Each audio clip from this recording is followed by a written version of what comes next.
If you want to win on Ascent, you got to know how to defend. The recent changes to Ascent's B main wall has more impact on the map than you might expect. In this video, I'll show you how to create an unstoppable defense on Ascent and give you essentially a starter kit of plays, lineups, and positioning for some of the best agents to play on the map. Let's begin.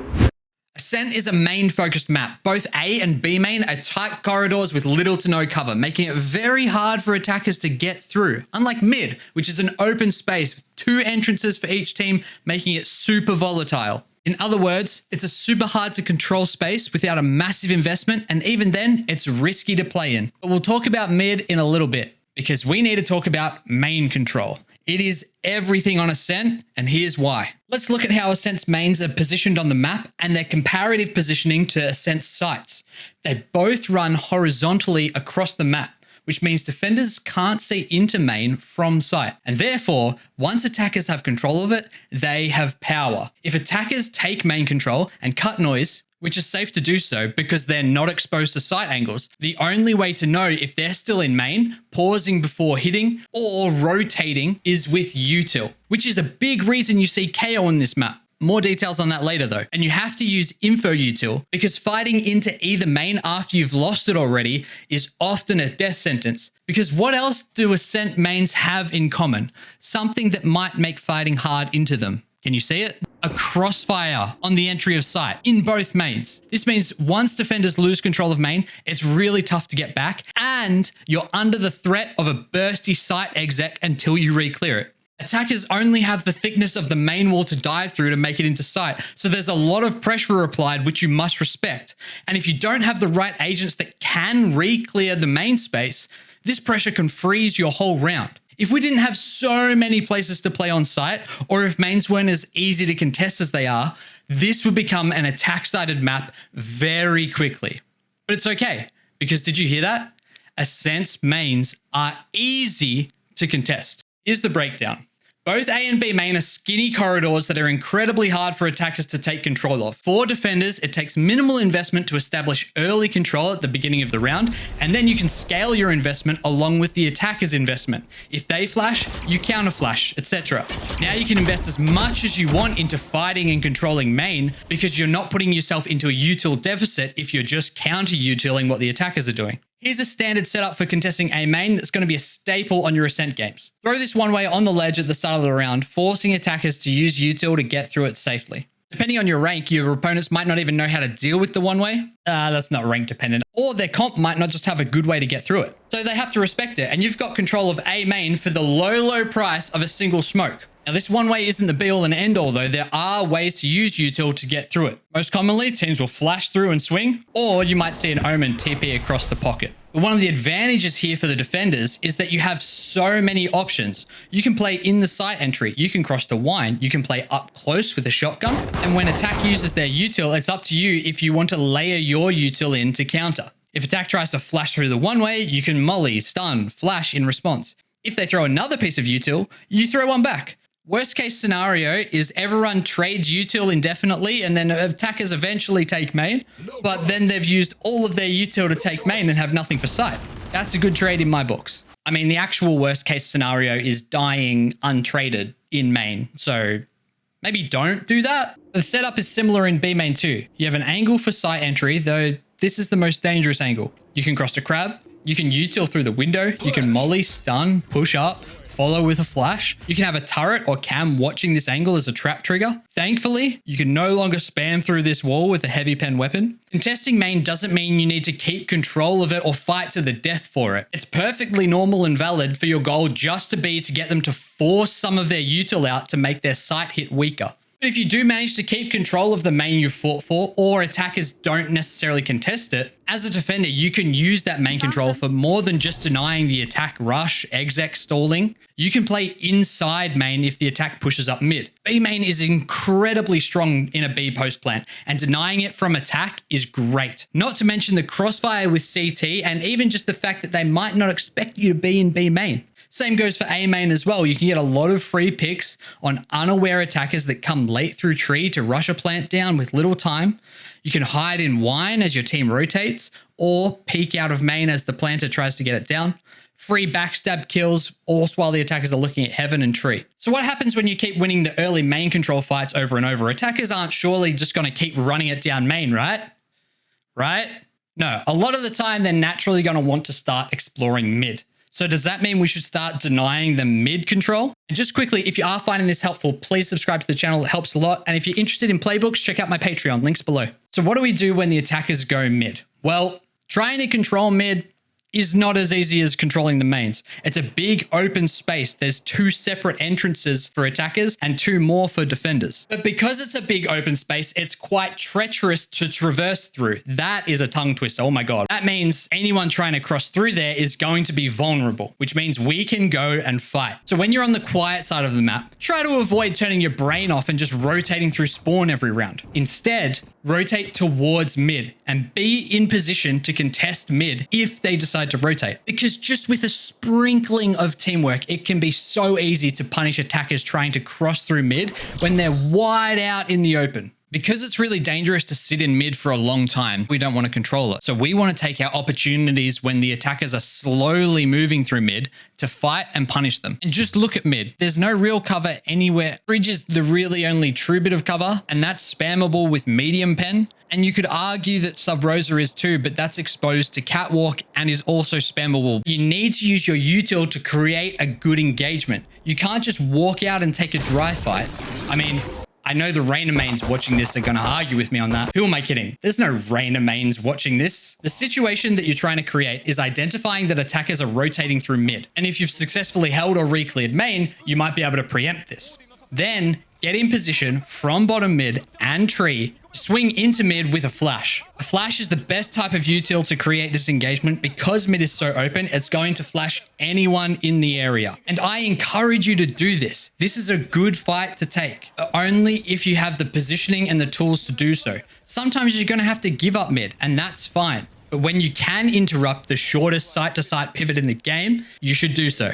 Anchoring sites. Double Initiator has been meta on Ascent forever, in part because re-clearing mains is really important, but also just because of how many good spots there are to play on site. On A site, your common hold positions will include playing behind Gen and Dice, but you can also have Planks, Shroud, Coil, and Hell, as well as good off-site flood spots like pop flashing through the door smoke or flashing out heaven to swing with your site anchors in a high-low setup. For our controllers, if you're late to smoke the entry or you have a spare smoke, you can throw a turtle smoke between Gen and Dice. Your anchor can play in the smoke and it creates a complete separation from front and back site, making it harder for the attack to push through site. Same principle applies even more strongly on B site because the space is so segmented. Stairs, lane, backside, all of these spots can be used as turtle smokes. When the attackers are coming towards B, stall and fall back. If the attackers make it outside of main, that's only half the job done. To cross into the actual site, attackers have to turn their backs towards market and CT, allowing you to play in for a crunch if you have people in backside anchoring. When you're anchoring on B site, it's important to live for as long as possible to allow this. If you die early, we can't play to flood and we have to play for a full retake, which can be quite difficult. The protocol is to get off site or to fall back and stall for as long as possible. Now that we've covered the breakdown of the map and you know where to play and why to play there, let's talk about the agents that can do the things that we want to do the best. Starting with the Duelist, Jet has been the uncontested best Duelist to play on Ascent until this year. She's incredibly flexible on defense, being able to set up op lines all around the map, and the op gets a lot of value on defense of Ascent because of the tight corridors, but also the short rotations between spaces allow you to contest lots of angles throughout the round. One of my all-time favorite set plays in the game is the Vision Strikers Tiles aggro, dating all the way back to 2021, and it still gets used as a staple today. You can even find a 2025 updated version of it in my playbook on Patreon. Check it out. Another dash online to work with. He has the escape to play with. Yoru is fantastic on Ascent as well, particularly on the defense side. I saw a lot of play last year in the double Senti comp, combining the flashes of KO and the entry dash from Jet into one agent allowed the space for a double Senti comp. And on defense, you just get free reign. Get the op into your hands, walk down mid, play similar positions to Jet all around the map. Big advantage he has over any of the other duelists is the ability to always be where the action is. There is a long, uninterrupted path through defenders' spawn from A site to B site effectively. Yoru can path his gate crash through, so you can always play strong side where the attackers are. And my third recommendation, but not for solo queue, is Waylay. She finds a great home on Ascent, and if you have the team play to be able to support and enable her, she can get a lot done. It's not a huge focus on vertical op angles on defense, so Waylay does just fine with the op in her hands, and it's pretty easy to time refracts that get a lot of value. Waylay also brings value to trap and combo plays by using her saturate to hinder enemies, trapping them in mollies, nades, things like that. Okay, for this lineup, all you have to do is stand in this corner against the steps, then look up towards where this cloud jumps out at this little point, and Nice, just throw. slow down. Initiators. Sova lost some value with the B main wall change. The standard setup revolved around KJ and Sova locking down B site, abusing B main wall spam. If you're standing at stairs, you can aim at this little square plaque and to the left of it and still be able to spam through the wall with the new change. Basically clearly limiting the amount of space that you can hit in B main. However, he still has great uses for his recon, and his drone is excellent for re-clearing A and B main. It's long enough to go around the corners and fully clear that space. And here's a lineup for you to use. Let's say you've just finished clearing B main. You can run back to this box, line up with the corner of the roof, and 2 charge. It's going to land all the way over on A site. If you time it right, you'll scan all of the attackers execing onto site, being a great assist for your team. Even though you can't spam B main wall anymore, his ult still goes through. A main is a narrow enough space for you to get an ult play off as well. KO is incredible on Ascent. Thanks to its maze-like structure, KO can get easy value out of his dagger. By hitting the front sight wall on either side, you can clear all of main, and it can't be broken, unlike other scan utility, which has to have vision. And against a well-coordinated team, one person will shoot it out, and in that situation, you don't know how many players are in main. It might just be one, it might be all 5. It only gets that guaranteed value when it doesn't get shot out. So for KO to be able to get that info consistently is very strong. Because it suppresses, it also acts as a stall against rushes. Oh, and you thought it was just his dagger that was incredible? No. Thanks to Ascent's lack of roofs, there are a multitude of lineups for KO players to learn. So for this lineup, you're going to come stand on top of market platform, line up with the tile that's next to the wire, and then use this part of the metal plate to put your right pip against the pillar, and then left click. Here it is from your teammate's perspective. Flashbang. And from the enemy's perspective.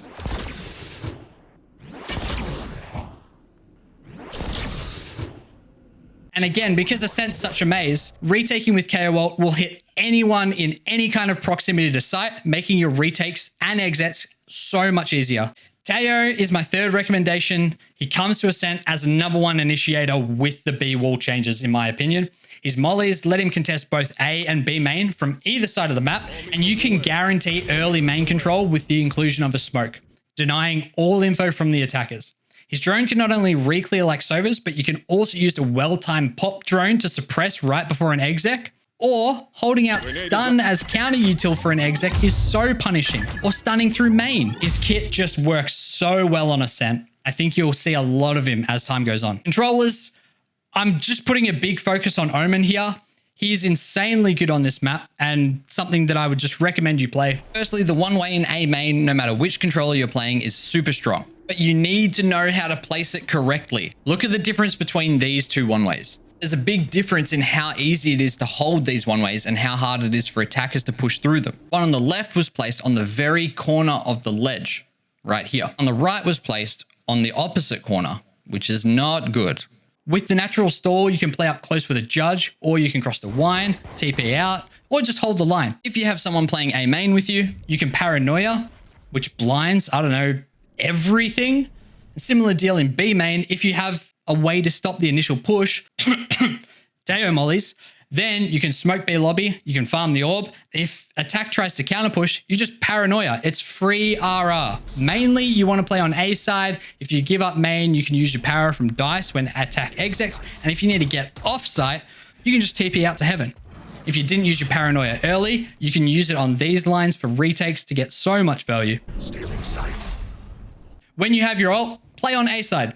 If attack comes to A, great. If attack goes B, use your ult to TP backside to allow for that flood and crunch and support your anchor. When you land, get your power ready for lane, and you should have a pretty good timing to hold down side. Just be careful to not ult too early. They might rotate when they hear your ult. And last but not least, our Sentinels. KJ offers a lot of value on Ascent. There's really good options for holding anywhere you want. Examples of A-site setups include a blender from front site to switch, making it hard to close door, with a turret taking contact for the tree split that a teammate can flash off. Or maybe you want to trap main. Put your turret top coil, play close, have a flash off the turret, or play with a shotgun. And put your blender in tree for any short rush.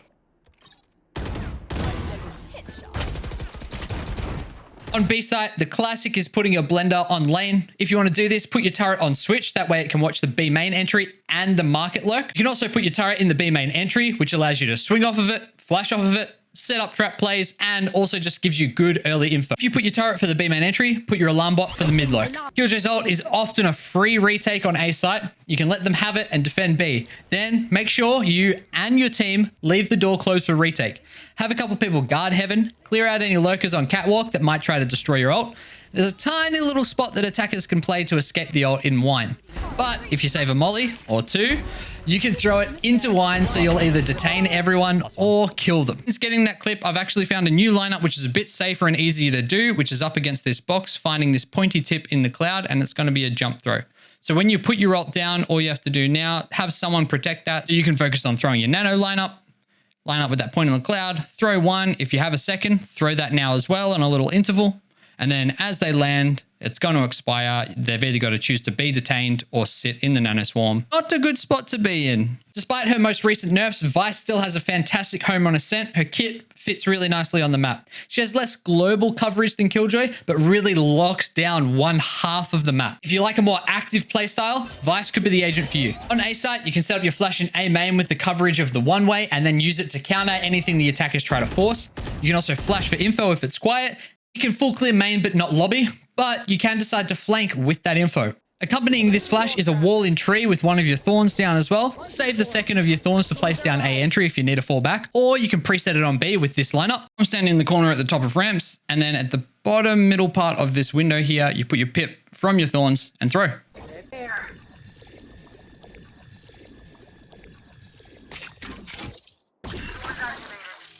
Similar to Killjoy, you can flip your options around as well. Do something like double thorns on the A entry and switch with your flash in tree to trigger off of your wall, which is a great setup for when your team starts strong B. Your thorns can stall for the team rotates back over to A, and by holding tree, you make it easier and safer for them to rotate. Over on B site, jumping here allows you to place your rose in the window as a one-way flash that you can use as a trap, info check, or re-clear tool. Obviously pre-fireable by the attackers at the start of the round, so be sure to change up your placement of it around the window. However, if you pop it instantly at the start of the round, attackers won't have the time to shoot it, but they can obviously just avoid it. Most of the time when you're on B, I'd recommend placing your wall for the market lurk. However, it is a great tool to help you anchor on B. For example, you can do this nice little flash trap on lane, where it's pretty much impossible for attackers to even try and bait this wall, so they get caught in lane with no cover, fully flashed. And don't always feel like you need to place your wall in the pre-round. You can place it down after the round starts to take more space. For example, with your B main flash and an Omen smoke, you can then get your wall down in B main, protecting the orb,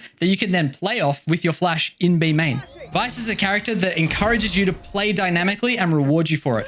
Then you have your ult, which you can use similarly to Killjoy's lockdown and use it for retake, but I love it to stall a push when I'm already on site. Still obviously has a little bit of a wind-up time, but it's nothing like needing to protect Killjoy's lockdown, and when timed correctly, can completely shut a push down. That, my friends, is how to play defense on Ascent. It's up to you to come up with the special ingredients for your own games, but this is going to give you the overall idea so you know you're using the right ingredients. If you found this video helpful, please consider subscribing. I have plenty other guides for you to check out, and if you'd like to see some playbooks, I have playbooks for Premier and 5-stack teams, as well as duo playbooks for you to run in ranked. You can find them on my Patreon. The link is below. We now have over 170 members on the Patreon, and a shout out to my paying members who are on screen right now. It is one of the best ways that you can support this channel while also getting some exclusive content for yourself. So please go check it out. Even if it's just as a free member, I'd really appreciate the membership. I release a couple of free pages from each of my playbooks, as well as my tier lists for free. Thank you so much. I hope you enjoyed. I'll see you in the next one.